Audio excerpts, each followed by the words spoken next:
avoir plus d'indépendance et plus d'objectivité dans la réalisation, bien sûr, de leurs activités. D'accord? Très bien. Donc ça, voilà le premier rôle de la charte. Deuxième rôle, la charte, elle autorise l'accès aux documents, aux biens et aux personnes nécessaires à la bonne réalisation des missions. Ça veut dire quoi? Ça veut dire un auditeur, pour réaliser sa mission. Je vous donne un exemple très simple.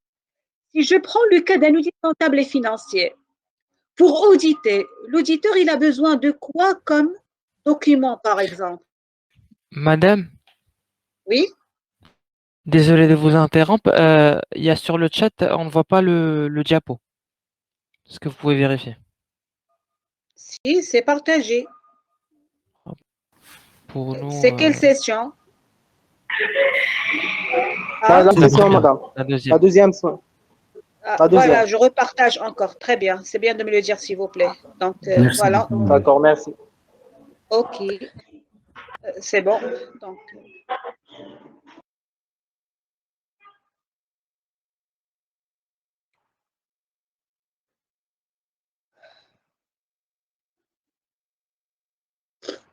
attendez, s'il vous plaît. Attendez. Juste une seconde. Je dois ouvrir le document.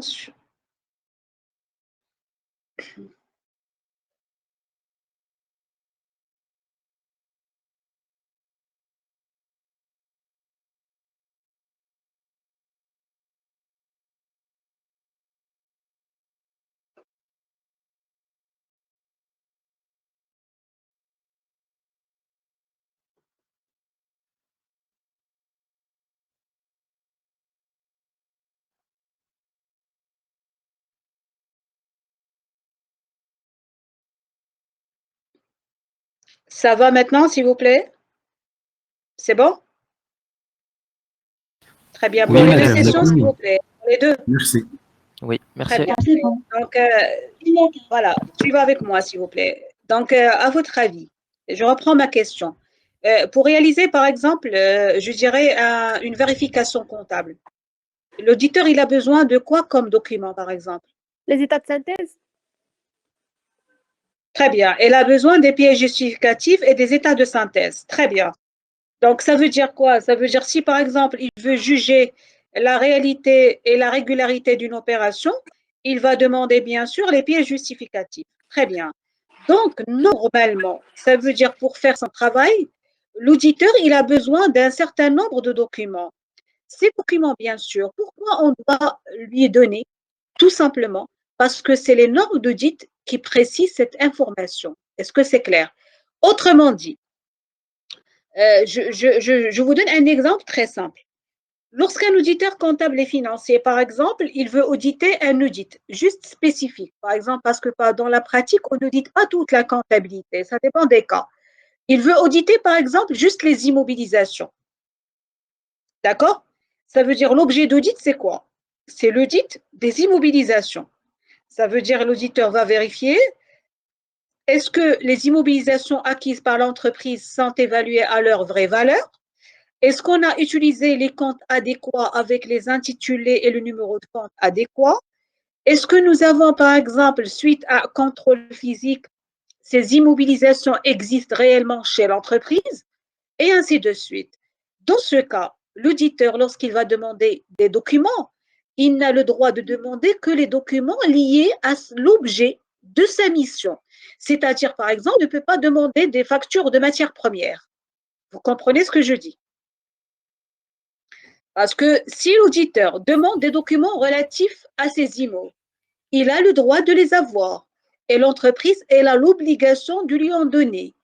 Mais s'il demande des documents qui n'entrent pas dans le cadre de sa mission, bien sûr, l'entreprise ici a le droit de refuser de lui donner ces documents-là. Est-ce que vous avez compris? Oui.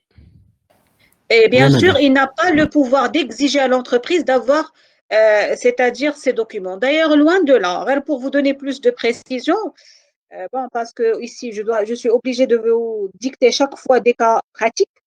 Je vous donne un exemple très simple. Supposons que l'auditeur il a une mission d'audit dans une entreprise. Vous savez qu'il doit préciser les documents dont il aura besoin, Et en même temps, il peut demander les personnes qu'il a intérêt à voir pour comprendre, par exemple, une opération. L'auditeur, il peut demander de voir le comptable.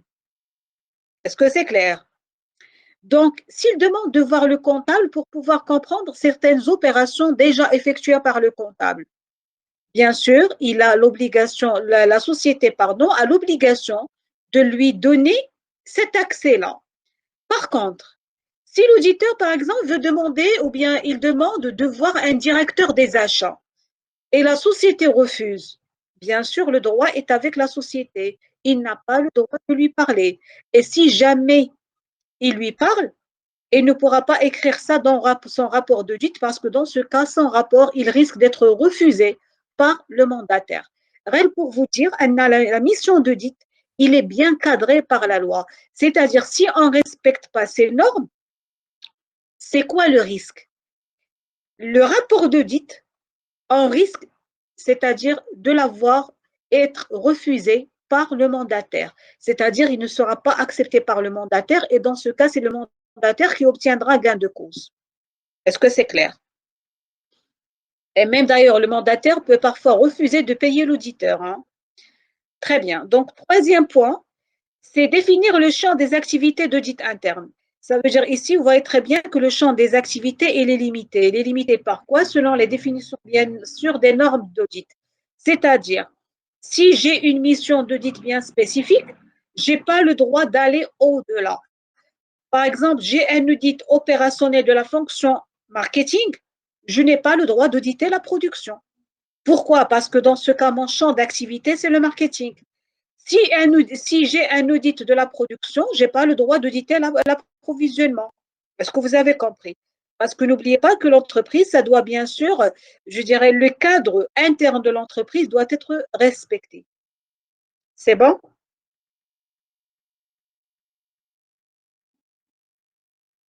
Ça va? Oui, c'est bon. Oui, madame.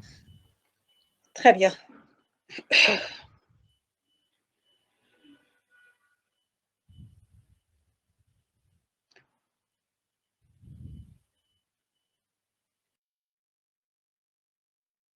Attendez, s'il vous plaît, je refais, j'ai un petit problème avec le partage, je pense. Et je le refais une deuxième fois.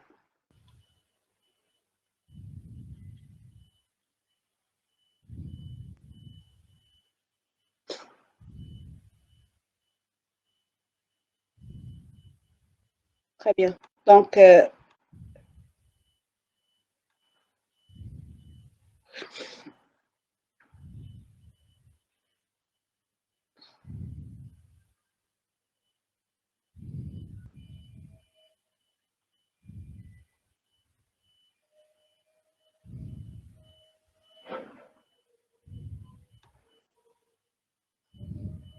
bien, donc suivez avec moi, s'il vous plaît. Est-ce que mon écran est partagé avec vous? Oui. Bien, Non, les madame. diapos sont diffusés? Non, voilà, c'est ça. Donc, j'ai un petit problème là. Donc, j'arrête le partage et je refais, s'il vous plaît.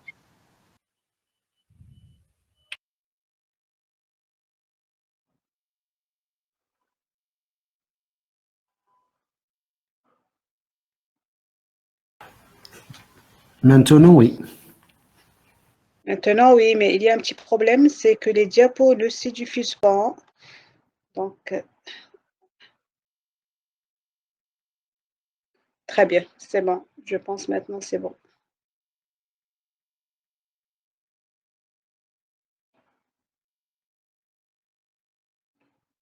Je ne sais pas pourquoi les diapos ne se diffusent pas.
Petit problème au niveau du partage.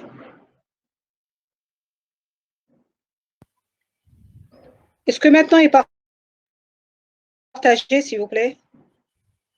Oui. Est-ce que mon écran Madame, est c'est la partagé même page. Non, madame. Oui, elle Alors, est partagée, mais la même page. Mais moi, alors et là, vous maintenant, c'est cliquez sur fini le, chez D'accord, là, moi. d'accord. D'accord, là, Maintenant, vous c'est ça bon. cliquez sur marche. le, oui. Oui, madame. Très bien, parfait. Ça Voilà. marche. Donc, suivez avec moi, s'il vous plaît. Normalement, ce que je viens de dire, c'est la charte d'audit. Allah alaikum, vous prenez une feuille, un stylo, vous écrivez avec moi, s'il vous plaît, pour avoir le cadre de référence. Je viens de vous expliquer la charte de l'audit Madame? interne. Ah, oui? D'accord. D'accord, ça marche, pardon. Yallah, très bien. S'il vous plaît, vous écrivez. On a deux documents. Normalement, nous avons la charte de l'audit interne. Donc, vous écrivez juste la charte. C'est ce que je viens de vous dire. Je répète, la charte, c'est comme un code. C'est un code qui va régir toute l'activité d'audit. S'il vous plaît, toujours pour régir le métier d'audit, nous avons un deuxième document, c'est ce qu'on appelle le code de déontologie. S'il vous plaît, c'est akhlaqiyat al-mihna, c'est-à-dire c'est qui un auditeur, quelles sont les qualités que doit avoir un auditeur. Normalement, lorsque je parle du code de déontologie, il s'intéresse plus à la personne de l'auditeur. La charte, elle s'intéresse à l'activité d'audit. Oui. Par exemple, au niveau de la médecine, vous avez un code de déontologie pour l'activité de médecin. Au niveau, par exemple, des avocats, vous avez un code de déontologie qui régit l'activité d'avocat. D'accord? Très bien. Donc, oui. Il s'agit des principes applicables à la profession, à la pratique de l'audit interne, les règles de conduite décrivant le comportement attendu des auditeurs. Ce code s'applique à la fois aux personnes et aux organismes qui fournissent des services d'audit interne. Ça veut dire quoi? Il peut s'intéresser à la fois aux personnes physiques ou bien aux personnes morales. Parce que vous savez que dans la pratique, nous avons ce qu'on appelle les cabinets d'audit. D'accord? Donc, c'est la même chose. Même les cabinets d'audit doivent respecter ce code de déontologie. Donc, il a pour but de promouvoir une culture de l'éthique au sein de la profession d'audit interne. D'accord? C'est-à-dire, c'est un ensemble de valeurs. S'il vous plaît, vous éteignez vos micros là pour ne pas avoir de chevauchement. Très bien. Donc, il s'agit de quoi? Ce code, elle énonce 4 principes fondamentaux, déclinés en 12 règles de conduite. Ces principes sont l'intégrité, l'objectivité, la confidentialité et la compétence. Est-ce que c'est clair? Donc, ça, si vous voulez, c'est un point qualitatif, c'est-à-dire les qualités d'un auditeur. L'intégrité, bien sûr, c'est-à-dire il doit être quelqu'un de confiance. L'objectivité, c'est le fait qu'il est indépendant, c'est-à-dire si jamais il trouve une anomalie, il ne doit pas faire attention, bien sûr, à la personne qu'il avait commise et dire non, je n'ai pas le droit de dire que c'est cette personne, mais il doit être objectif pour toutes, c'est-à-dire les constatations qu'il va mettre en place et bien sûr pour toutes les recommandations aussi. La confidentialité, bien sûr impérative sauf obligation légale, et on verra après dans des cas qu'est-ce que ça veut dire cette confidentialité. Ça veut dire l'auditeur, lorsqu'il est mandaté par quelqu'un, alors le rapport, il doit le donner à ce mandataire-là. C'est-à-dire qu'il n'a pas le droit de diffuser les résultats de sa mission à une autre personne, autre que la personne qui l'a chargé d'auditer, bien sûr, une opération donnée ou bien une fonction donnée. Et bien sûr, vous avez la compétence qui implique la mise à jour des connaissances. Bien sûr, cette compétence, c'est-à-dire se démontrer après par la valeur ajoutée que va apporter l'auditeur à l'entreprise. Et donc, qui dit compétence, c'est qu'il y a la nécessité d'une mise à jour des connaissances. Très bien. Les règles. Normalement, vous allez voir que ce sont des règles qui doivent se trouver dans tous les métiers, hein, mais ça n'empêche, je vais vous le dire quand même. Donc, accomplir honnêtement les missions, respecter la loi, ne pas prendre part à des activités illégales, respecter l'éthique, être impartial, ne rien accepter qui puisse compromettre le jugement, révéler les faits significatifs, protéger les informations, ne pas en tirer un bénéfice personnel, ne faire que ce qu'on peut faire, améliorer ses compétences et respecter les normes. Voilà, si vous voulez, les règles qui se trouvent dans le code de déontologie qui doivent être respectées par l'auditeur lors de l'accomplissement de ses missions. Dites-moi, s'il vous plaît, est-ce que vous avez compris toutes ces règles? D'ailleurs, pour vous dire, les règles normalement, ce n'est pas le travail de l'auditeur. Mais seulement on audite, puisque c'est réglementé, c'est normalisé, c'est déjà écrit. C'est-à-dire tout auditeur, normalement, pour avoir, c'est-à-dire le qualificatif d'un auditeur, c'est qu'il a déjà accepté, bien sûr, ce code de déontologie. Mais la question à se poser, est-ce que tous les auditeurs respectent ces règles? Bien sûr, non, ça dépend des cas, parce que nous avons pas mal d'anomalies constatées de la part de ces deux auditeurs eux-mêmes. Très bien. Est-ce que vous avez des questions jusqu'ici, s'il vous plaît?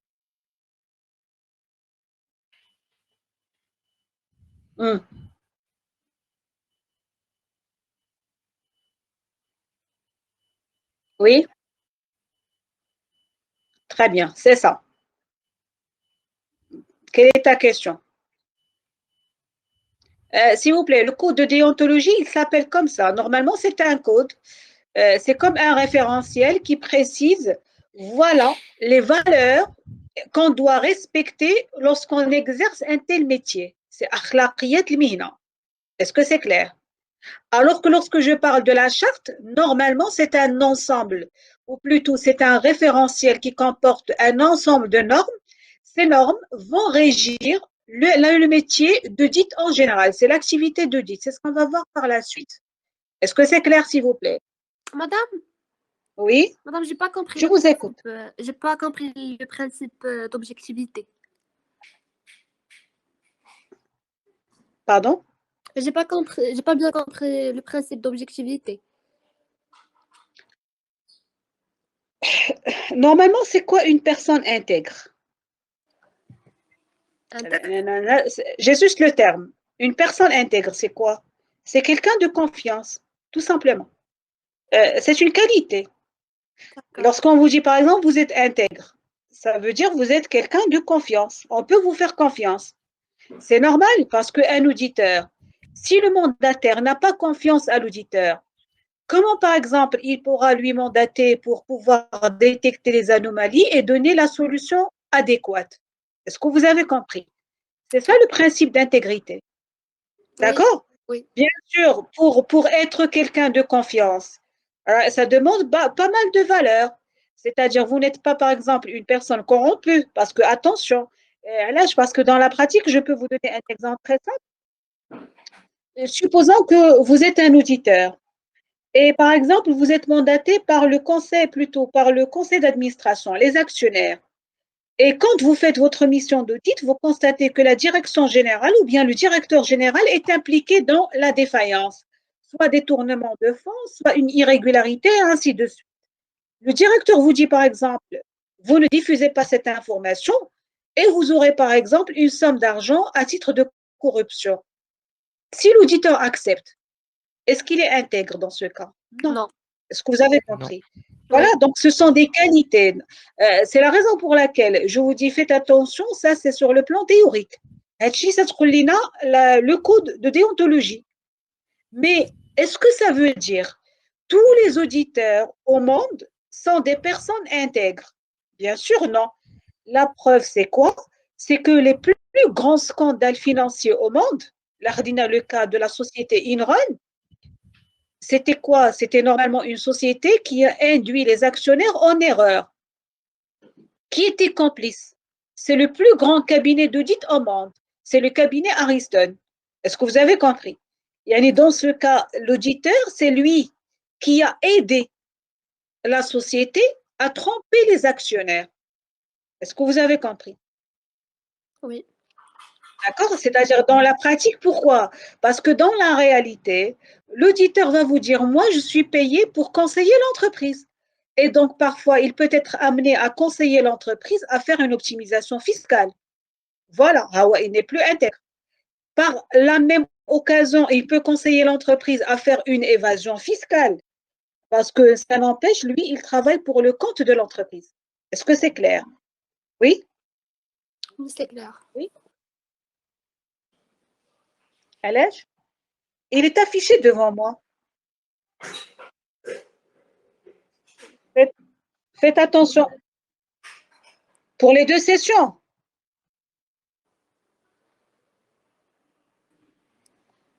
Oui, madame. Il s'affiche ou là? Oui, madame, il est affiché. Oui, il a Pour la fait, il a session, fait. pour la session 1 et 2, s'il vous plaît.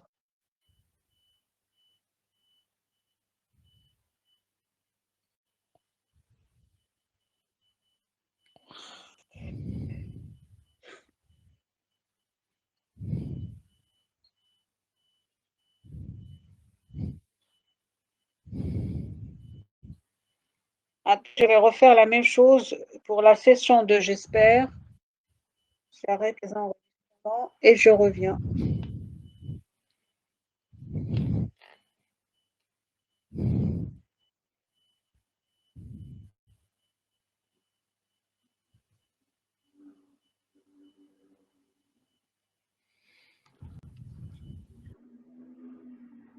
Et maintenant? Et maintenant, s'il vous plaît? Non, pas encore, madame. Madame, le Pas diapo. encore, madame.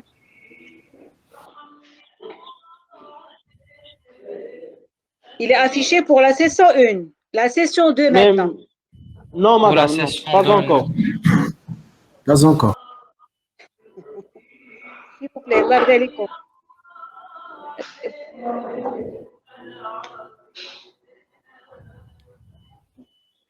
S'il vous plaît, pour moi, c'est affiché. أنا Non, قدامي les madame, mais diapos pour sont nous. affichés. La reste suivant Mais avec la- moi. D'abord, dites-moi pour quelle session Lardelico? Pour la deuxième Pour la session, deuxième la session. deuxième. Pour la deuxième madame. session. Oui, Très bien. Je vais refaire ça, s'il vous plaît. d'accord, madame.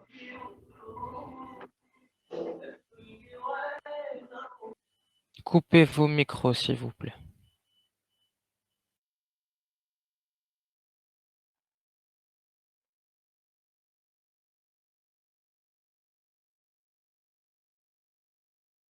Voilà, maintenant, je suis la première session. C'est bon?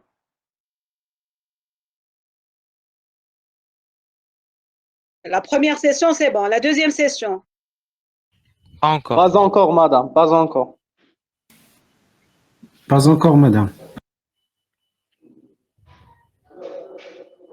S'il vous plaît, le fait qu'il n'y en a que quelques-uns, actualisez chez vous Lardelico.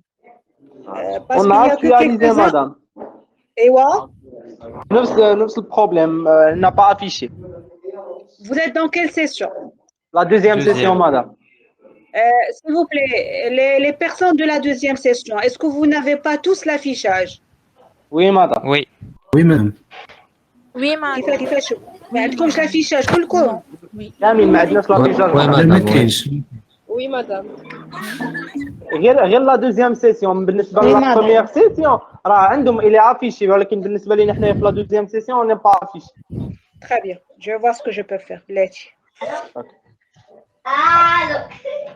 Coupez vos micros, s'il vous plaît. Éteignez vos micros. Lardelico, s'il vous plaît, désactivez vos micros.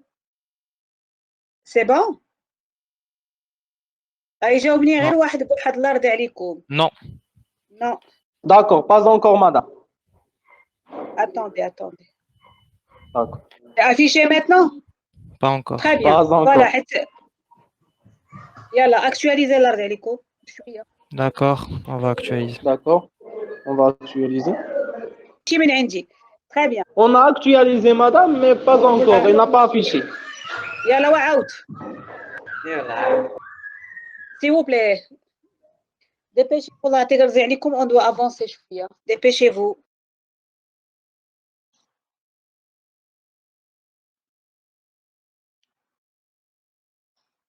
Très bien. On attend qu'il doit avoir comme qualité. Normalement, c'est sur le volet théorique.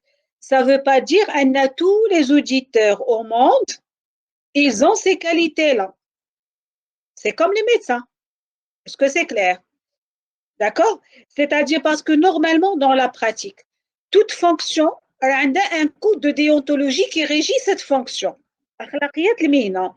Mais est-ce que ça veut dire toutes les personnes qui exercent de telles fonctions, elles respectent ces règles?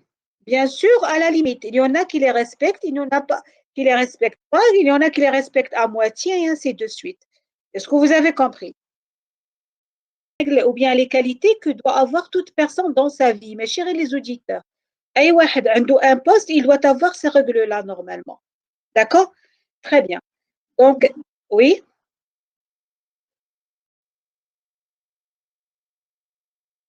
Bien sûr. D'ailleurs, c'est les procédures. C'est ce qu'on va voir par la suite. Il y a un comptable. Normalement, son rôle, c'est quoi? Je reviens au rôle. C'est de pouvoir faire les traitements des opérations comptables au jour le jour, tout en respectant la loi comptable. Et bien sûr, tout en ayant une objectivité au niveau de la réalisation ou bien le trait des opérations. Si le comptable il fait par exemple des irrégularités, soit volontaires, soit involontaires, ça veut dire qu'il n'est pas intègre. Par exemple, un comptable où il a un chèque qui va détourner, par exemple. Un comptable qui va sous-évaluer la valeur d'un bien pour avoir la différence dans ses poches. Là, il y en a. C'est-à-dire pourquoi? Parce que dans la pratique, là, il y a ce qu'on appelle la fraude comptable. Et cette fraude comptable va être commise par le comptable lui-même. Est-ce que c'est clair? Tous les métiers, tous les métiers. S'il vous plaît, vous désactivez vos micros. Larde alaikum. S'il vous plaît, les gens qui... Oui? Oui? Madame. Madame. La machine des parties prenantes, de l'auditeur. De l'auditeur. Oui, les valeurs morales, bien sûr. Mais de l'auditeur, s'il vous plaît. Mais chez les parties prenantes. Quand tu dis les parties prenantes, c'est avec qui travaille l'auditeur. Est-ce que vous avez compris? Mais ça ne concerne que l'auditeur en tant que métier, en tant que fonction. D'accord? Voilà. Je vous donne un exemple très simple. Supposons que, par exemple, on a un cabinet d'audit. Alors, comme un exemple. Un cabinet d'audit. L'entreprise, pour qu'elle devienne cliente dans ce cabinet, qu'est-ce qu'elle dépose chez lui? Toutes les informations la concernant. Est-ce que c'est clair? Il y a tous les documents la concernant. Si, par exemple, ce cabinet, il va prendre ces documents et il va les donner à une entreprise concurrente. Vous voyez ce que je veux dire? Est-ce qu'il est donc, c'est-à-dire il a respecté le code de déontologie? Non. Bien sûr, dans ce cas, je dis qu'il a altéré le code de déontologie parce qu'il n'a pas le droit de diffuser des informations d'un mandataire ou bien de son client. Est-ce que vous avez compris? Hein? C'est bon? Madame. Oui, c'est bon. Très bien. Donc, s'il vous plaît, je reviens aux normes. Prenez une feuille, un stylo, suivez avec moi. Donc, les normes, normalement, on va les distinguer en deux catégories. Pourquoi? Parce que, à vrai dire, oui. Oui, je vous écoute.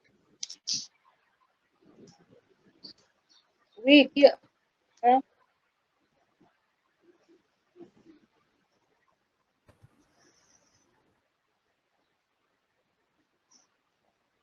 Ben, s'il vous plaît, il y en a, vos collègues dans la deuxième session qui ont l'affichage. Je vais vérifier ça tout de suite. S'il vous plaît. Madame, Bien sûr, je vais vous envoyer le support. Une fois que je termine, vous aurez le support. Très bien. De le déposer maintenant? Bien sûr, c'est possible. Tout est possible. Rena, je dois quitter, je dois essayer parce que le support, Rena dit le support Kamel. Bon. Très bien. S'il vous plaît, essayez de suivre avec moi. Je vais vous donner le support après. Si vous voulez le support par avance, il n'y a pas de souci. C'est-à-dire le support de demain, je vous le donnerai aujourd'hui. Est-ce que vous avez compris? Mais pour le moment, je ne pourrai pas sortir et rentrer. Ça va me demander beaucoup de temps, s'il vous plaît. Très bien. L'arrêt, suivez avec moi. C'est-à-dire ce que je vais vous expliquer, vous n'avez pas besoin de diapo. Suivez mes explications surtout. Très bien. Pour ne pas perdre beaucoup de temps. Si vous voulez le support avant le cours, je vous le donnerai sans problème. Très bien. Donc, prenez une feuille ainsi que si vous voulez, suivez avec moi. Donc, normalement, tout auditeur doit avoir une mission. Suivez avec moi. Cette mission, qu'est-ce qu'elle va traduire? Elle va traduire la nature de responsabilité de l'auditeur. Ici, je vais vous donner un exemple très simple. D'ailleurs, vous savez que quand on fait un parallélisme avec le médecin, normalement, le médecin, est-ce qu'il a une obligation de résultat? C'est-à-dire, lorsqu'un malade consulte un médecin, est-ce que le médecin a l'obligation de le guérir? Non, madame. Non, madame. Bien sûr, non. Très bien. Mais le médecin doit mettre en place tous les moyens nécessaires pour l'aider à guérir. Si le malade ne guérit pas, le médecin n'est pas responsable. Vous suivez avec moi. D'ailleurs, avec ce raisonnement, qu'est-ce qu'on va définir? La nature de la responsabilité. Parce qu'en droit, d'ailleurs, en droit civil et en droit commercial, nous avons deux responsabilités. Soit une responsabilité de résultat, soit une responsabilité de moyens. C'est quoi une responsabilité de résultat? Ça veut dire, moi, je suis responsable du résultat. Autrement dit, par exemple, moi, votre professeur, est-ce que je suis responsable le fait que je vous enseigne la matière, que vous allez tous réussir la matière? Et si vous ne réussissez pas, c'est moi le responsable. Non, parce que je n'ai pas une responsabilité de résultat. Qu'est-ce que j'ai? Une responsabilité de moyens. C'est-à-dire, je dois mettre à votre disposition tous les moyens nécessaires pour réussir, mais le résultat, bien sûr, ne m'engage pas. Est-ce que c'est clair? Donc, pour l'auditeur, c'est pareil. L'auditeur, il a ce qu'on appelle une responsabilité de moyens, c'est-à-dire la mission que l'auditeur réalise, c'est une mission d'assurance. Autrement dit, qu'est-ce que ça veut dire une mission d'assurance?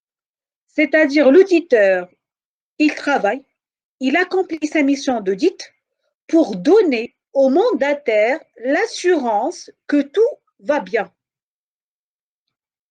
Autrement dit, ce n'est pas, si vous voulez, une sécurité absolue. C'est-à-dire, il ne vous donne pas la certitude que tout va bien, mais seulement une assurance que tout va bien. C'est-à-dire, lorsque je parle d'assurance, ça veut dire que je parle de manière implicite de la responsabilité de moyens. Est-ce que vous avez compris? Donc, ceci va nous donner les deux catégories de missions de l'audit. Soit une mission d'assurance, c'est-à-dire ici, par exemple, lorsqu'il va vérifier la comptabilité, il va dire est-ce que la comptabilité, il est régulière, il est sincère, il est probante, elle est exacte. Soit il peut assurer une mission de conseil et dans ce cas, l'auditeur va se transformer en conseiller. Or, la mission principale, c'est une mission d'assurance. Est-ce que c'est clair? Donc, mettez ça, s'il vous plaît, mission d'audit. Nous avons une mission d'assurance et nous avons une mission de conseil. Donc, c'est la raison pour laquelle, lorsque vous allez voir les normes, lorsque vous allez trouver A dans les codifications, c'est assurance, C, c'est conseil. Bien. C'est ce qu'on va voir ici. Madame, Donc, les normes, oui. l'auditeur, il va assurer l'entreprise sur quel point exactement? Est-ce que sur la méthode? Sur l'objet d'audit. Sur l'objet d'audit. D'accord, merci. D'ailleurs, pourquoi je dis c'est une mission d'assurance, ils n'ont pas une certitude absolue. Je vais vous donner un exemple. Supposons qu'un auditeur il fait une vérification de la comptabilité. Par exemple, une opération d'achat. Qu'est-ce qu'il va vérifier? Il va vérifier les pièces justificatives, c'est-à-dire est-ce qu'il y a un bon d'achat? Est-ce qu'il y a un bon de commande? Est-ce que nous avons reçu un bon de livraison? Est-ce que nous avons un bon de réception? Vous suivez avec moi? il va passer au contrôle physique. Est-ce que l'achat qui a fait l'objet de la facturation se trouve chez l'entreprise? Vous suivez avec moi? Donc, une fois il termine sa mission, il va dire que l'achat, il assure d'ailleurs l'entreprise que l'achat effectué est un achat. Bon, il est probant, il est exact, il est sincère, il existe réellement. Mais il se peut que l'entreprise ait réalisé cet achat par mauvaise foi. C'est juste pour gonfler les charges. C'est-à-dire l'entreprise n'a pas vraiment besoin de cet achat. Est-ce que l'auditeur, il est capable de se prononcer sur ce point? Est-ce que vous avez compris ce que je viens de vous dire? Il audite, lui, les opérations. Il audite en fonction des documents. Mais est-ce qu'il peut apprécier l'intention de l'entreprise? Non, Pourquoi madame. elle a effectué cet achat? Voilà. Donc, il y a toujours un risque résiduel. Et le fait qu'il y ait le risque résiduel, ça veut dire que je ne vous donne pas la certitude absolue, mais je vous donne juste une assurance raisonnable. Est-ce que c'est clair?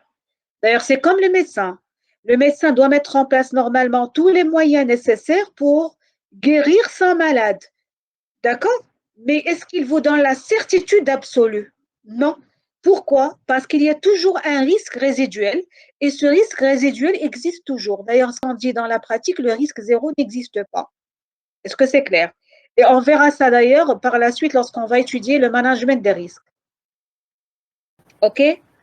D'ailleurs, pour vous expliquer ça davantage, parce qu'on va le voir après par des cas pratiques, Anna, c'est comme un exemple qui est très simple. Supposons-vous, par exemple, vous habitez dans une maison. Quand, par exemple, vous fermez les fenêtres, vous fermez la porte, qu'est-ce que vous faites? Parce que c'est le même travail. Qu'est-ce que vous faites normalement? Est-ce que vous pourriez, par exemple, le soir ou bien la nuit, même la journée, laisser la porte ouverte? Vous ne pouvez pas le faire. Vous suivez avec moi? Non. Non, madame. Très bien. Quand vous fermez la porte, vous fermez les fenêtres, vous éteignez par exemple la lumière, vous surveillez par exemple les gaz, qu'est-ce que vous faites?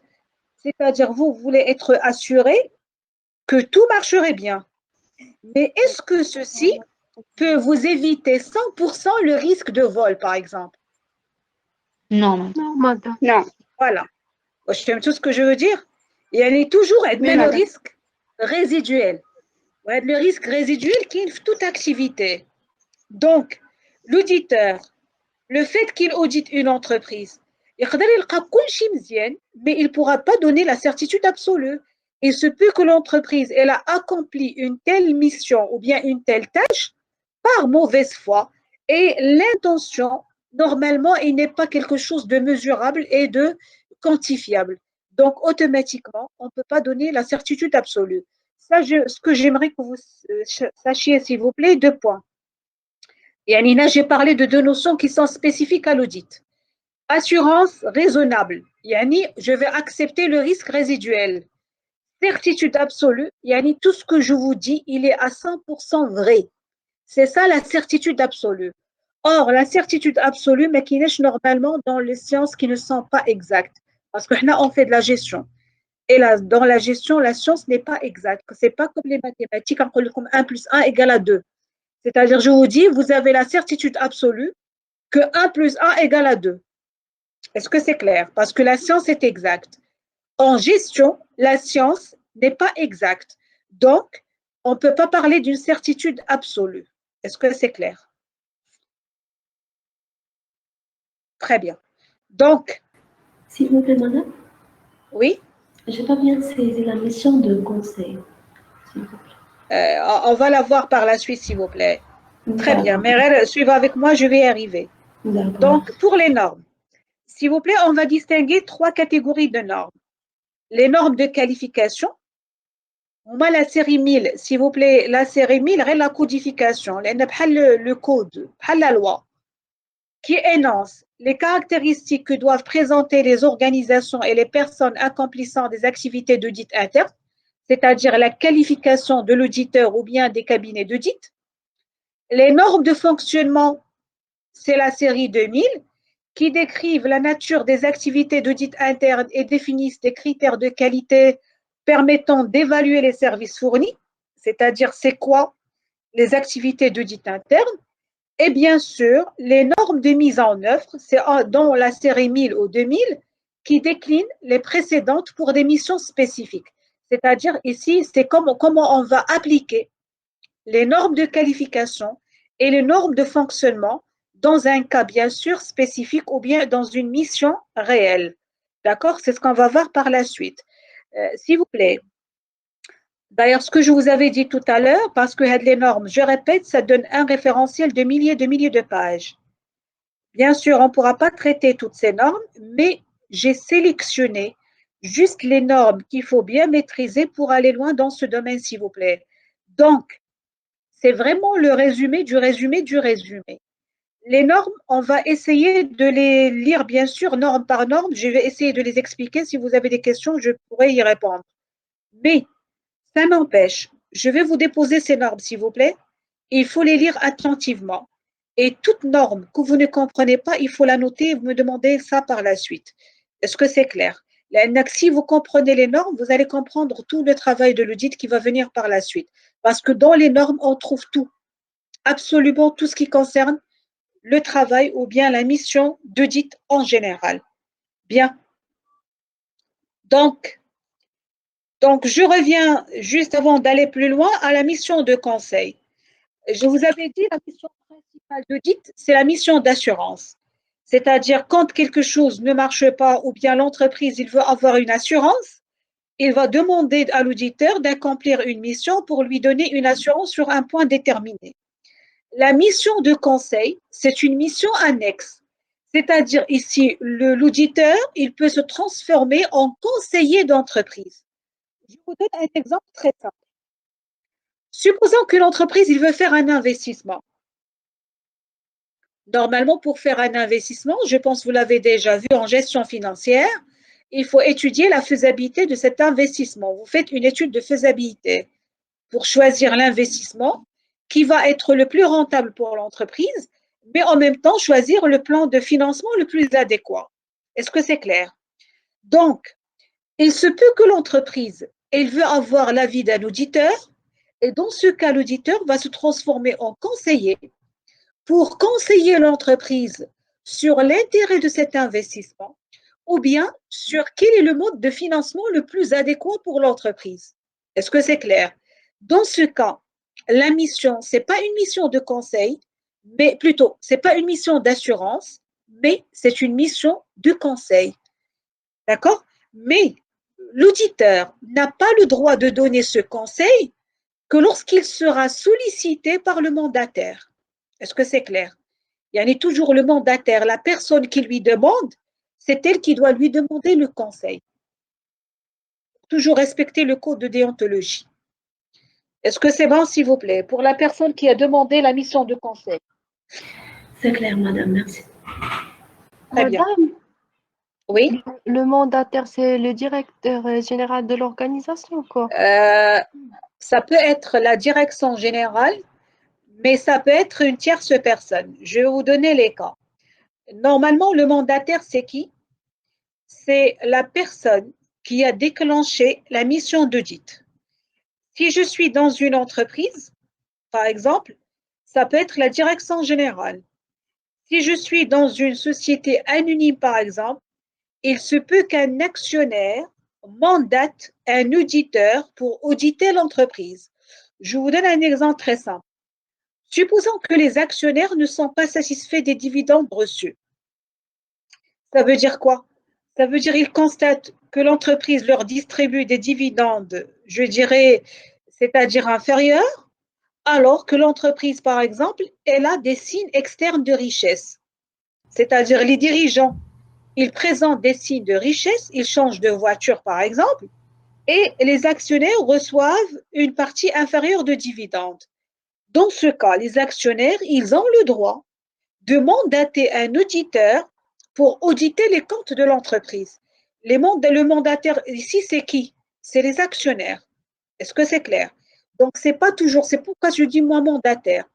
S'il s'agit d'un auditeur interne, il travaille chez l'entreprise, bien sûr, le mandataire, c'est la direction générale, c'est le directeur général. Est-ce que c'est clair? Oui, merci, Madame, Donc, Oui. le mandataire, c'est lui qui est toujours le demandeur de l'audit. Très bien. C'est toujours le demandeur de l'audit. Voilà, exactement ça. Est-ce que c'est clair? D'ailleurs, parfois, ça peut être un organe de tutelle. C'est comme un exemple très simple. Si je prends dans le cas des banques, vous avez une agence bancaire, par exemple, qui présente des anomalies. Peut-être qu'il n'arrive pas à atteindre les objectifs qu'on lui a fixés. Peut-être il y a des problèmes au niveau de l'agence. Dans ce cas, il se peut que la direction générale de la banque, c'est-à-dire au niveau du siège, déclenche une mission d'audit dans l'agence. Est-ce que vous avez compris? Autrement dit, si je prends une société de groupe, une multinationale, vous savez que dans une multinationale, qu'est-ce qu'on aura? On a la société mère et vous avez des filiales. Supposons que dans une filiale, on n'a pas les résultats escomptés. Et il se peut que la société mère, elle peut déclencher un audit de la filiale pour savoir où est le problème. Dans ce cas, le mandataire, c'est qui? C'est la société mère. Est-ce que c'est clair? Vous voyez, donc toujours le mandataire, c'est le demandeur d'audit. C'est lui qui déclenche, il a le droit de déclencher une mission d'audit. C'est le cas aussi, par exemple, de Banque El Maghrib. Lorsqu'une banque présente un problème, Banque El Maghrib, il peut déclencher une mission d'audit. Si vous voulez, en plus de l'audit, c'est un audit légal. Elle est déclenché par un organe de tutelle. Est-ce que c'est clair? Je peux vous donner un autre exemple. Supposons que vous avez, par exemple, un problème au niveau de la faculté. Il se peut que l'université déclenche une mission d'audit de la fac, c'est-à-dire c'est l'organe de tutelle. Un problème du niveau de l'université, le ministère de l'enseignement, par exemple, il peut déclencher une mission d'audit. Est-ce que vous avez compris? Hein? Autrement dit, le mandataire, c'est qui? C'est quelqu'un qui a un intérêt précis. Donc, lui, il a le droit de déclencher une mission d'audit pour avoir une assurance sur une situation. Voilà. C'est bon? Ça va? Oui, madame, c'est clair, merci. Très bien. Donc, s'il vous plaît, je vais commencer par les normes de qualification. Ici, bien sûr, vous allez voir que pour chaque norme,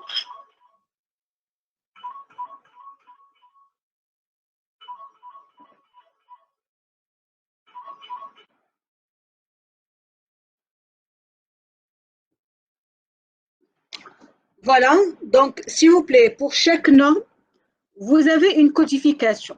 Là, on est norme par norme. S'il vous plaît, là, je ne vais pas étudier toutes les normes. Je répète ce que j'ai sélectionné comme nécessaire. Donc, la première norme, s'il vous plaît, quand vous voyez A, ça veut dire que c'est une norme d'assurance. Très bien. Donc, je commence par la première. Les auditeurs internes doivent s'abstenir d'auditer des opérations particulières dont ils ont été auparavant responsables. L'objectivité d'un auditeur interne est présumée altérée lorsqu'il réalise une mission d'assurance pour une activité dont il a eu la responsabilité au cours de l'année précédente. Très bien. Dites-moi, est-ce que vous avez compris cette norme? Oui, madame. En fait, l'auditeur interne ne peut pas être responsable d'un projet ou d'une audit dont lui faisait partie, car il ne peut pas être objectif et pragmatique et il pourra prendre son parti à lui. Très bien. Donc, je répète. Donc, voilà. C'est-à-dire l'explication de votre collègue, elle est bien. Donc, là, parce que je vous dis, les normes, ils régissent le métier. Qu'est-ce que doit respecter un auditeur dans le cadre de son activité? Donc, je répète. L'auditeur, il doit s'abstenir d'auditer des opérations particulières dont ils étaient auparavant responsables. De manière trop simple, je ne pourrais pas être juge et partie. Est-ce que c'est clair? Autrement dit, supposons que l'auditeur, il a assisté l'entreprise dans la réalisation d'une opération. Je vous donne un exemple très simple. Nous avons le cas d'audit d'acquisition. Par exemple, parce que vous savez que lorsque l'entreprise veut acheter soit un local, soit une machine, elle peut demander à l'auditeur de faire ce qu'on appelle un audit d'acquisition pour dire est-ce que l'acquisition elle est favorable à l'entreprise ou pas. Supposons que l'auditeur il a intervenu pour donner conseil à l'entreprise d'acheter ou de ne pas acheter. cet auditeur, il n'a pas le droit de venir après pour auditer cette même opération. Pourquoi? Parce que dans ce cas, bien sûr, il ne pourra pas être objectif. Parce que je ne pourrais pas auditer quelque chose que moi, j'ai fait moi-même. Est-ce que c'est clair? Parce que n'oubliez pas que dans s'il vous plaît, pardon, la première définition, on a parlé d'objectivité et d'indépendance de l'auditeur. C'est-à-dire, un auditeur doit être objectif, doit être indépendant. Si j'audite une opération, bien sûr, qui a été réalisée par moi-même, est-ce que je vais être objective? Bien sûr, non. Est-ce que c'est clair?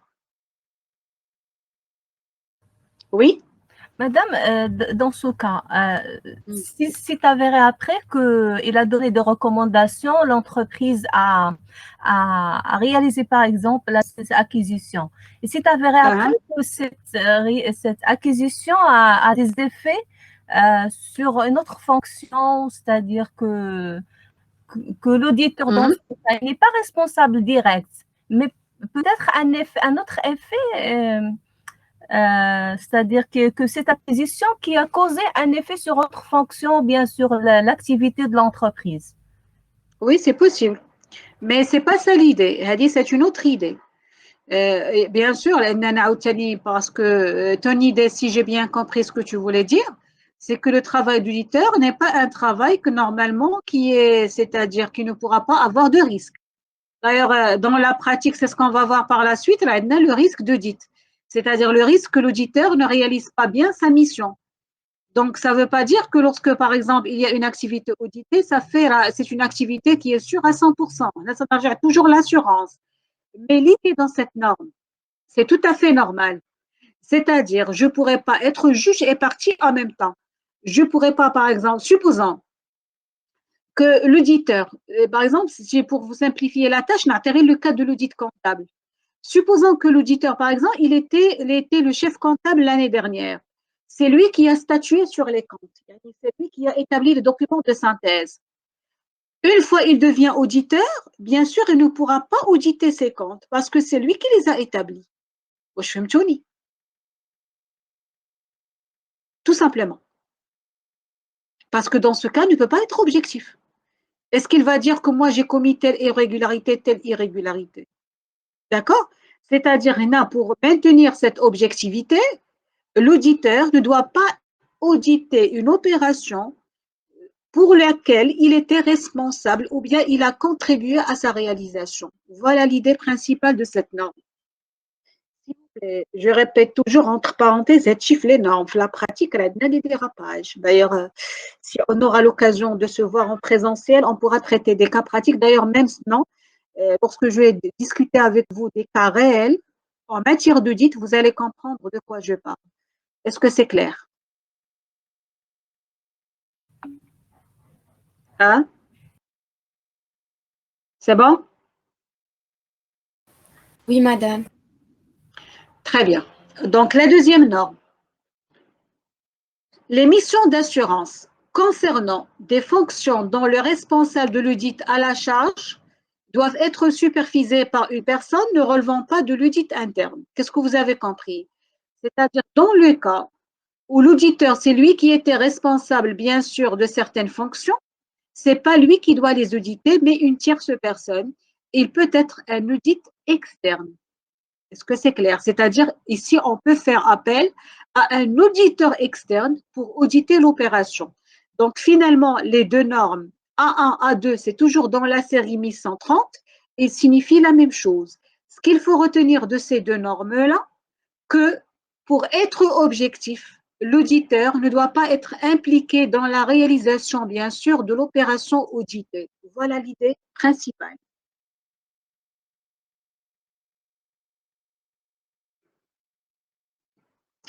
Ici, vous avez C.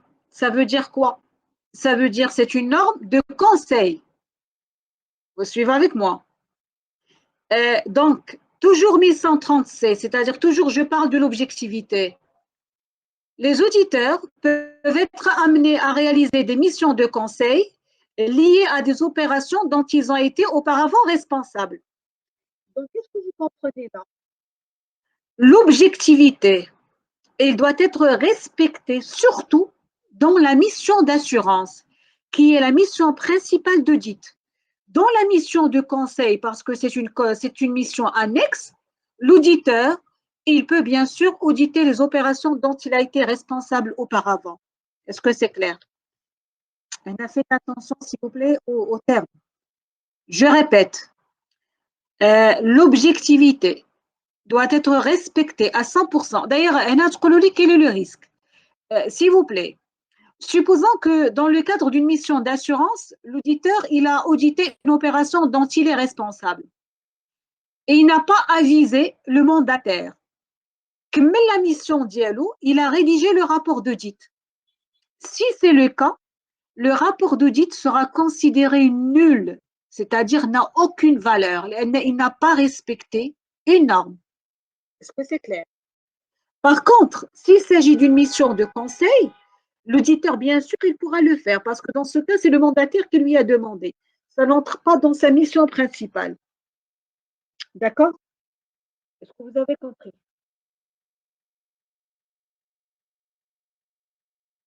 C'est bon? Oui ou non? Oui, madame, c'est bon. Oui, madame. Très bien. Donc, Oui, je madame. passe à la deuxième série, c'est 1200. Il parle c'est-à-dire ce point-là, de compétences et conscience professionnelle. Les missions doivent être remplies avec compétences et conscience professionnelle. C'est-à-dire, compétences. Les auditeurs doivent posséder les connaissances, le savoir-faire et les autres compétences nécessaires à l'exercice de leurs responsabilités individuelles. L'audit interne doit posséder ou acquérir collectivement les connaissances, le savoir-faire et les autres compétences nécessaires à l'exercice de ses responsabilités. Alors, lorsque je parle de compétences, c'est-à-dire les compétences acquises, soit suite à la formation, mais aussi c'est suite à l'expérience. On a un point très important en audit, c'est d'ailleurs dans la réalité ce qu'on dit, que ce n'est pas une personne qui a fait des formations en audit peut devenir un auditeur tout simplement. Mais il y a un point très fondamental, c'est ce qu'on appelle le flair. C'est-à-dire, est-ce que vraiment vous avez cet esprit d'auditeur ou pas? D'accord?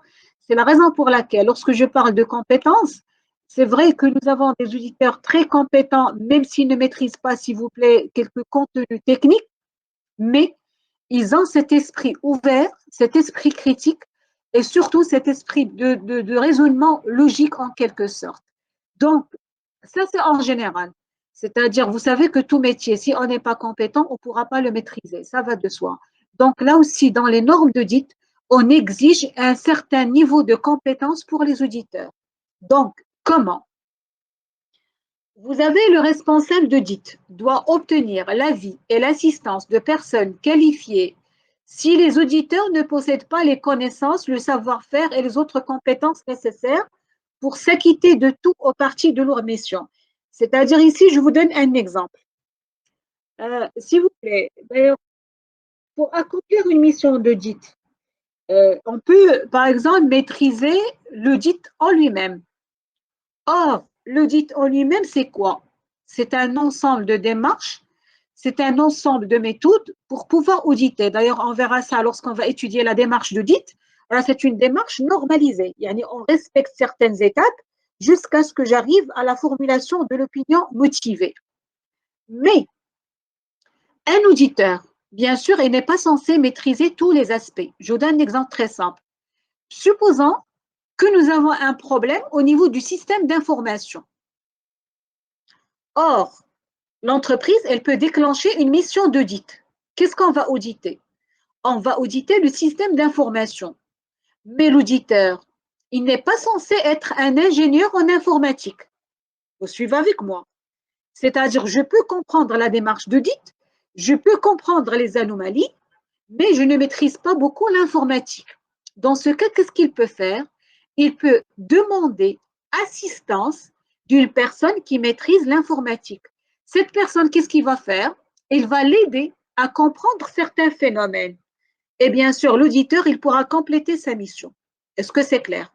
La même chose, Supposons qu'on audite une entreprise dans un secteur d'activité pour la première fois. Par exemple, le secteur de la haute technologie. L'auditeur, il n'est pas un ingénieur, par exemple, de production, mais lui, il maîtrise la démarche d'audit.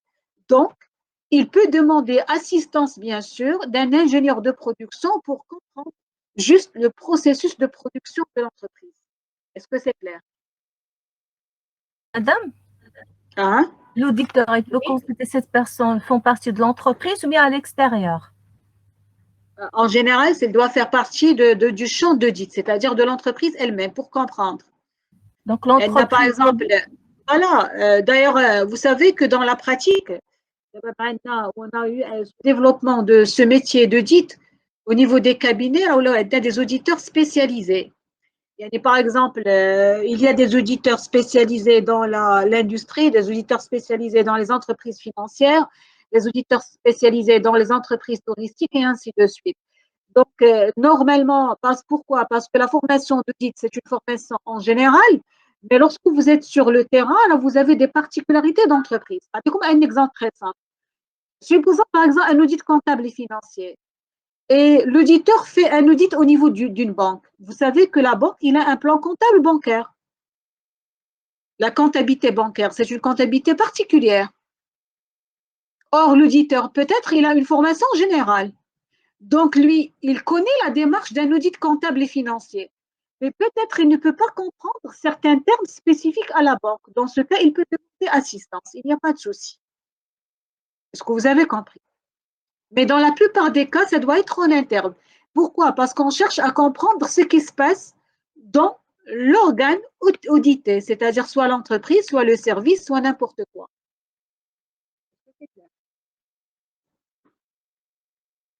C'est bon? Oui, madame, merci. Ça va?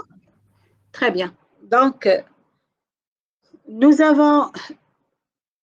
Oui?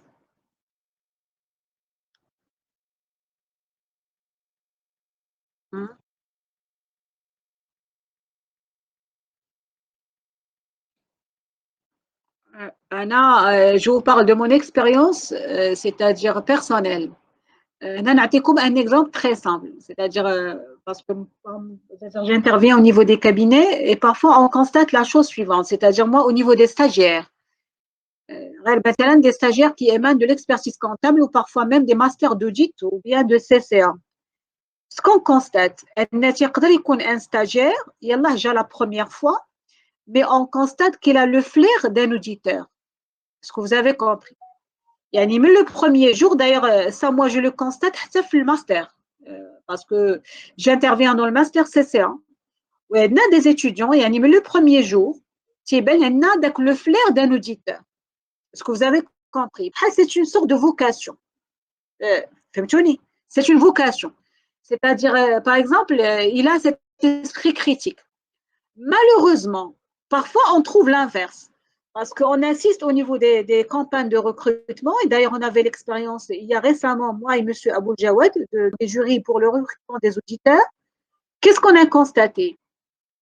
On a eu des lauréats des grandes écoles, master, audit, contrôle de gestion.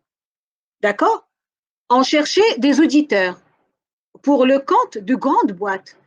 Malheureusement, on n'a pas trouvé de profil, alors que le master d'audit contrôle de gestion. Est-ce que vous avez compris? Sur le plan technique, on cherche des auditeurs. On sait qu'est-ce que ça veut dire un auditeur. Alors que parfois, même au niveau des stagiaires, il y a des auditeurs libéinines, c'est-à-dire qu'ils peuvent aller plus loin. Alors que d'autres non, c'est-à-dire même avec l'expérience, n'arrivent pas à avoir ce flair.